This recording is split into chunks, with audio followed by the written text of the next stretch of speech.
poder más o menos hacer un relevamiento de los principales elementos que tienen esos gobiernos característicamente y las principales restricciones también que vamos a encontrar analizando esos dos gobiernos. El primer gobierno de Perón arranca con, en términos económicos, se puede caracterizar por ese primer plan quinquenal que va a caracterizar el espíritu del gobierno de Perón y va a mostrar un cambio concreto de paradigma en la Argentina en términos de aplicación de políticas económicas. Lo que sabemos es que la Argentina, hasta el primer gobierno de Perón, aplicaba políticas económicas de tipo ortodoxo, ortodoxia liberal, digamos, o economía clásica, lo que nosotros llamamos economía clásica. A partir de este gobierno, Perón va a aplicar políticas keynesianas como paradigma de ejecución macro, digamos, en línea también debemos aclarar, en línea con lo que ocurre en el resto del mundo también. Esta nueva aplicación de políticas económicas va a centrar ahora en el eje de objetivo macroeconómico al empleo, que en el periodo clásico no estaba como objeto principal de logro macroeconómico para ningún país. Entonces, si antes el objetivo macro principal era el equilibrio fiscal y el combate a la inflación, ahora a esos elementos se suma el empleo. Empleo que nosotros podemos colocar en tándem con Producto Bruto, ¿no? O sea, hablar de producción o hablar de empleo es exactamente lo mismo. Así que cuando yo digo que un gobierno se preocupa por mantener altos niveles de empleo, se está preocupando por mantener altos niveles de producción, que es exactamente la misma cosa, porque el empleo produce, todos sabemos que PBI es lo mismo que ingresos, con lo cual lo que está buscando un gobierno que está en línea con este objetivo a la Keynes va a ser mantener altos niveles de producción o PBI lo más alto posible. PBI que va a tener una contraparte en cuando la economía se coloque en altos niveles de ocupación, a la Keynes, vamos a encontrar restricciones a ese crecimiento que van a recalentar la economía por el lado de la demanda y van a generar mayores niveles de inflación. Esto era teoría keynesiana, ¿no? Keynes decía, bueno, mi teoría es una teoría general que explica un equilibrio con pleno empleo, como los neoclásicos y como los clásicos, y también explica un equilibrio con desocupación. El equilibrio con desocupación es un equilibrio que la economía clásica, todos sabemos, no explica, porque para la economía clásica no hay desocupación de factores. La desocupación de factores es producto de una ineficiencia en el funcionamiento del mercado, y sacando las ineficiencias y las restricciones al funcionamiento del mercado, los factores de ocupación tienden a ocuparse plenamente.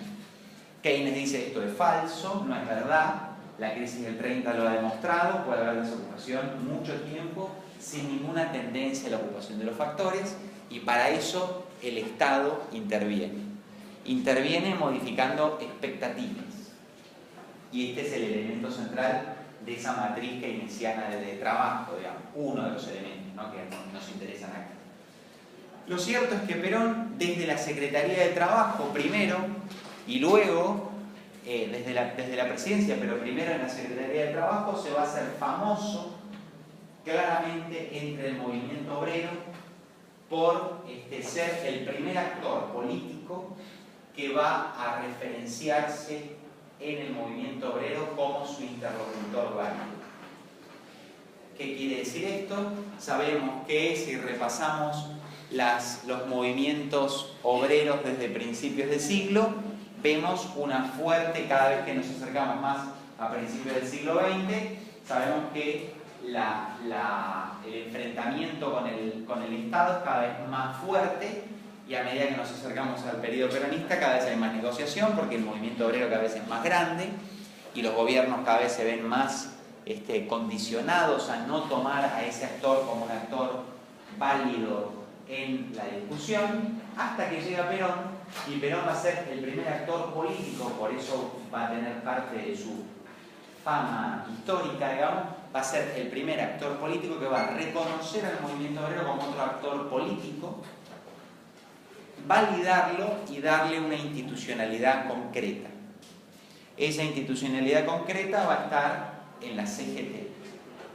¿Sí? Todos sabemos que los movimientos obreros tienen muchas divisiones de acuerdo a los orígenes de esos movimientos, y el sindicalismo constituido en la Argentina va a tener ciertas características que lo van a definir. Esas características tienen que ver con que exista un solo sindicato por rama de actividad, que el gobierno reconoce. Esto tiene que ver con la lógica de los movimientos de trabajadores de evitar la subdivisión de representaciones y que aparezcan lo que se llaman los sindicatos amarillos, que son los sindicatos de las empresas. Entonces, la unificación en solo un sindicato que tiene la personería jurídica para la representación de todos los trabajadores de una rama de actividad garantiza que ese sindicato sea lo suficientemente grande para que ninguna empresa en forma individual pueda coaccionar.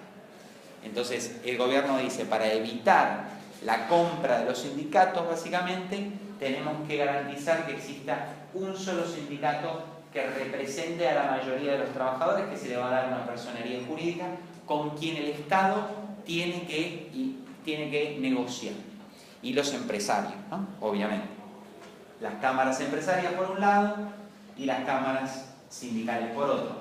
Todos esos sindicatos únicos por rama de actividad se unen en una confederación general que se llama Confederación General del Trabajo, CGT, y la tienen todavía en la calle Sopardo, ahí te la pueden visitar. Es casi un monumento histórico vacío, ¿no? O sea, no hay nadie, hoy están ahí, el edificio está muy bonito, pero no lo usan, casi, digamos, lo usan poco. Pero bueno, esta política del gobierno de Perón va a ser muy importante en términos históricos y en términos de transformación de la política argentina.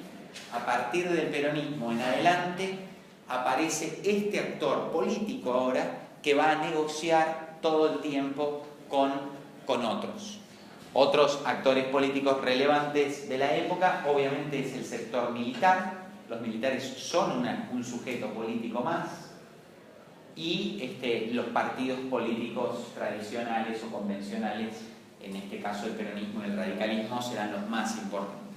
Ahí tienen los actores, los juegos políticos más importantes. Obviamente van a encontrar que el peronismo y el sindicalismo van a estar absolutamente alineados, si bien hay sindicatos de otras constituciones políticas. También es cierto, y ustedes pueden revisar esto, lo van a revisar en los textos, pero le va a dar bola, digamos, a aquellos sindicatos que no van a tener una línea de izquierda profundamente declarada, digamos, no a los sindicatos socialistas o comunistas, digamos, ¿no? Recordemos, solo para hacer una nota a pie de página, Perón era un oficial del ejército argentino, digamos, no era de izquierda, digamos. Ningún oficial del ejército argentino tenía una configuración de izquierda clásica, no, de ninguna manera. Entonces, el alineamiento de Perón va a estar caracterizado por algunos sindicatos que van a tener mucha representación en número y además un pragmatismo efectivo que después se va a ver legitimado en el funcionamiento del sindicalismo, digamos, ¿no? Porque los sindicatos, o Perón mismo creo que decía, o la lógica era esta, no importa ir por la revolución, o sea, sino más bien ir por las conquistas específicas. La gente no quiere la revolución, sino que quiere vivir mejor, quiere que aumenten el salario y demás. ¿Qué cosas tiene este periodo histórico que coloca a Perón en la historia de la manera más virtuosa? Perón tiene luces y sombras, como todo actor político. Las luces van a estar más presentes, o para esto ya acá y para ser dulce, en términos de que No todo el mundo te va a decir que le gusta lo mismo de Perón, y cada uno tiene su elección, digamos. Perón, ustedes saben, gobernó 3 presidencias en la Argentina, 2 de manera continua, y 20 años después una tercera que vivió 1 año y algo, digamos, y murió de viejito, digamos. Hay distintos peronistas que les gustan más el primero, el segundo o el tercer gobierno de Perón. Y ahí ustedes empezarán a ver qué quiere decir que les guste uno u otro, digamos, ¿no? Que no es lo mismo. El primer gobierno de Perón está caracterizado por las grandes conquistas sociales, digamos, ¿no? Las grandes conquistas sociales están entre el Perón de la Secretaría de Trabajo, primero, y luego concretadas esas propuestas, que muchas se lograron en su Secretaría de Trabajo, mientras él era secretario, en la presidencia, ¿no?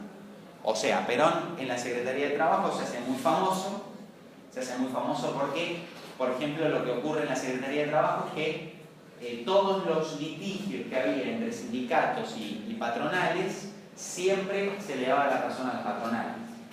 Y el primer tipo que le da la razón de repente por un litigio a los sindicatos, a los trabajadores, es Perón desde la Secretaría de Trabajo. Entonces ahí los movimientos de trabajadores dijeron, wow, o sea, ¿qué pasó acá? Digamos, ¿no? Porque históricamente siempre reclamaban, pero no les daban bola nunca. De repente un tipo dice, sí, tienen razón. Y falla a favor del movimiento de trabajadores, de ese espacio. No recuerdo cuál es este litigio específico, podrían buscarlo, no estaría mal. Y después esto se transforma en algo recurrente, ¿no? Perón dando siempre la razón a los movimientos, a los reclamos de los trabajadores. ¿Cuáles son los reclamos que la sucesión de conquistas sociales por parte del movimiento obrero en este periodo largo de Perón secretario de Trabajo, Perón presidente, primera presidencia de Perón, vamos a tomar todo junto para hacer un paquete completo y simplificado? Bueno, todo lo que ustedes conocen hoy como derechos laborales, casi todos son de este periodo. Digamos, antes de Perón no existían las vacaciones, por ejemplo, los trabajadores no tenían vacaciones, no existía la idea de tomarse vacaciones. Vos te tomabas un día si necesitabas y sí, te dejaban, digamos, pero vacaciones pagas aparecen con el gobierno de Perón. Creo que la primera conquista, una de las primeras conquistas laborales fue el domingo feriado, digamos, ¿no? Tampoco existía el domingo feriado, dependía si laburabas o no, si no laburaban de lunes a lunes, no había corte. Entonces, un día franco obligatorio, creo que esa fue la primera conquista. Después las 8 horas, tampoco existían, 8 horas de trabajo, domingo franco, vacaciones pagas, obra social, indemnización, todos estos derechos que parecen derechos regulares no existían, o sea, esto es muy concreto. Por eso mucha gente pobre, ustedes ven las filmaciones hoy de Perón se murió, todo el mundo llorando y qué sé yo, cómo lo quería la gente a Perón, sobre todo si la gente era un laburante que no había vivido esto y de repente tenía todo esto, y claro que iba a querer mucho Perón, digamos, ¿no? Porque de repente su vida se transforma. Y sobre todo, después de todo esto, todos estos cambios, el elemento clave, central, van a ser los convenios colectivos de trabajo, no por rama de actividad. O sea, hola, ¿qué tal? Ahora tenemos un sindicato, ese sindicato negocia con la patronal un convenio de trabajo. Quiere decir, para cada tipo de trabajo se van a definir las condiciones de trabajo de ese trabajo específico, digamos. Depende de qué trabajes, va a haber desde distintos escalafones de trabajo, una cosa es un peón, otra cosa es un, bueno, el convenio colectivo de los peones de campo también aparece acá, ¿no? Por primera vez. No existía ninguna reglamentación para los trabajadores en el campo.